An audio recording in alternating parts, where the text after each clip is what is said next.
We all understand the type of climate that we're dealing with. We're dealing with multiple offer situations. I'd love to know sort of what's your why? What makes you tick? Why are you so successful? Have a dialogue with your lawyer. Have a dialogue with your agent. Both sort of passionate about sort of what we do. Again, vet your agent to make sure that they're experienced and they're local. I like that idea. No excuse to miss it on Saturdays from 8 to 9. That's right. WBZ. And now, the show that gives you the latest and most relevant housing market news. Real Estate Radio Boston with financial expert Rick Shearer and legal professional Ali Alavi. What defines a small association? Well, I tend to view it as anything less than 15.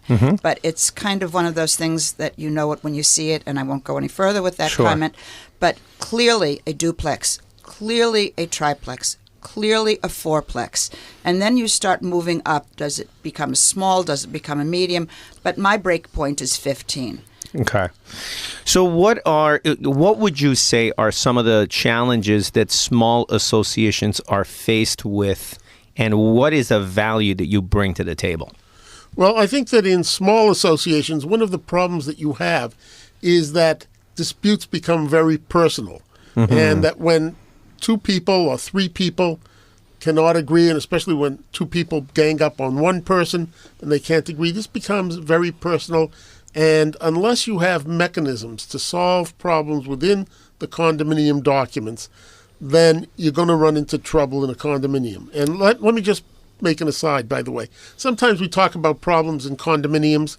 The fact of the matter is there are problems in single-family homes. There are problems in marriages. There are problems in everything. Right. But condominiums, being creatures of the law, sometimes need a lawyer's hand to help out in sorting out the problems amongst the different personalities in a condominium. And let's face it, I mean, in small associations, you're really not talking, as a result of being small, the condo fees are very reasonable, they're very manageable, and therefore the amount of reserves that these associations have access to is very limited. And the disputes that you're talking about, Henry, I mean, well, first of all, tell me about the flavor of disputes that you've seen, but it also could translate to be very costly. Well, one of the ones that we see most often, well, I shouldn't say most often because they all come up pretty regularly, but people tend to view it as a 2-family or a 3-family.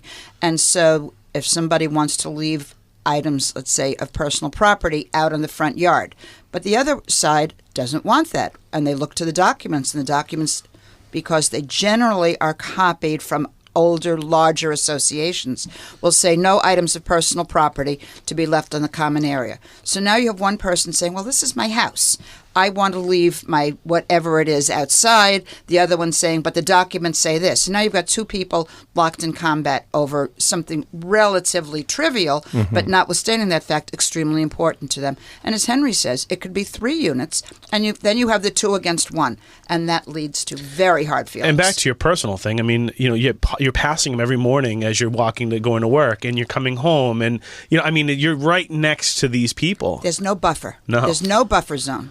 What are some of these mechanisms that you both are alluding to in the condominium documents that one should be aware of as a buyer, or really as a buyer, in order to avoid that, or at least be able to contemplate for it? Well, there are a couple of things that I want to say about this. First of all, in terms of mechanisms, a lot of condominium documents talk about arbitration. They talk about litigation. And the fact of the matter is this can be very, very expensive, especially if you only have 1 or 2 people sharing the cost.